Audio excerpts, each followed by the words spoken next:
बिस्मिल्लाहिर्रहमानिर्रहीम। अस्सलामु अलैकुम। आज जिस टॉपिक पर बात करेंगे शरई तौर पर वो तहज़ीब के तो ख़िलाफ़ है, मगर ज़रूरत इजाद की माँ है तो बात करनी पड़ेगी।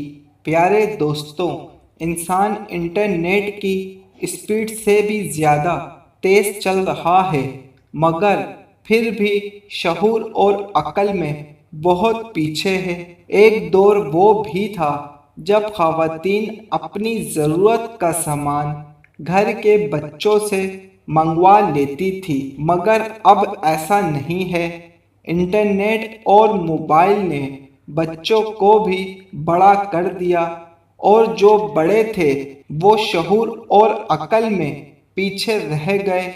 इसी तरह हमारे माशरे में जब औरत अपने महीने के ख़ास आयाम में आती है तो हमारे माशरे के मर्द हजरात साफ़ सुथराई में ऐसे बन जाते हैं जैसे कोई डिप्लोमा किया हो। वो औरत से इस तरह अलीदगी कर लेते हैं जैसे गोया पता नहीं क्या हो गया हो। उनके इस अमल से औरत अपने आप को कितना अनकंफर्टेबल समझती है, इसका अंदाज़ा शायद मर्द नहीं लगा सकता।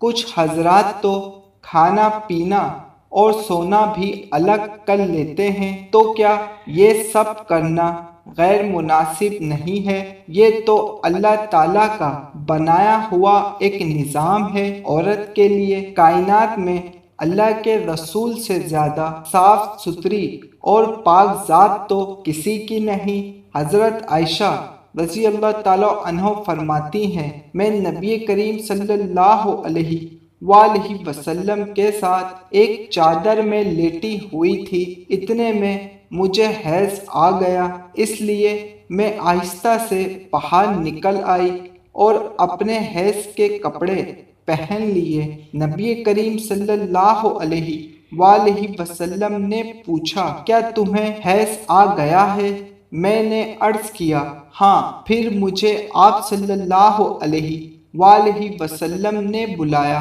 और मैं चादर में आप सल्लल्लाहु अलैहि वसल्लम के साथ लेट गई। दोस्तों, ये है मेरे नबी की सुन्नत और सीरत। और हमारे माशरे में औरत से इस दौरान लड़ाई कर लो या उसे उस दौरान उसकी माँ के घर पे छोड़ देते हैं। अब आप अपने आप से खुद सवाल करें, आप क्या करते हैं? जज़ाकल्लाह।